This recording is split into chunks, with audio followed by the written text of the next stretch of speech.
अडचणीत वाढ होऊ शकते। अर्चना पाटलांवरती 43 दिवसांनंतर गुन्हा दाखल करण्यात आलाय। अजित पवार यांची विनापरवाना सभा घेतल्याने आचारसंहिता भंग झाल्याचा ठपका ठेवत यावेळेस गुन्हा दाखल करण्यात आलाय। अर्ज भरताना रॅलीची परवानगी देखील काढली होती, तरी देखील सभा घेतली होती, मात्र आता गुन्हा दाखल करण्यात आलाय। सभेची परवानगी न घेतल्याने हा गुन्हा दाखल करण्यात आलाय।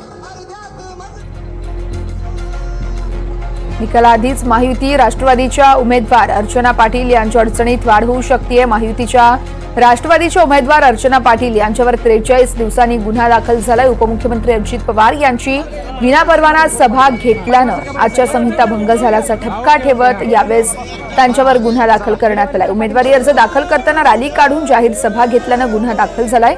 अर्चना पाटील यांच्या वतीनं फक्त रॅलीचीच यावेळेस आयोजन करण्यात आल्याची माहिती होती, त्यांना फक्त रॅलीचीच परवानगी होती, तसेच सभेची परवानगी न घेतल्यानं गुन्हा दाखल करण्यात आलाय। अजित पवार यांनी खरं तर अजित पवारांची सभा ही विनापरवाना घेतल्यानं आचारसंहिता भंग झाल्याचा ठपका ठेवत अर्चना पाटील यांच्यावरती गुन्हा दाखल करण्यात आलाय। अर्ज भरताना रॅलीची परवानगी होती आणि सभा घेण्यात आली, त्यामुळे यावेळेस अर्चना पाटील यांच्यावरती गुन्हा दाखल करण्यात आलाय। सभेची परवानगी न घेतल्यानं गुन्हा दाखल करण्यात आलाय। या संदर्भात अझहर शेख आमचे प्रतिनिधी आपल्यासोबत फोनलाईनवरून जोडले जात आहेत। अझहर, आपण पाहतोय 4 तारखेला निवडणुकीचा निकाल लागतोय, मात्र त्या अगोदरच आता महायुतीचे उमेदवार अर्चना पाटील यांच्या अडचणीत वाढ होऊ शकते।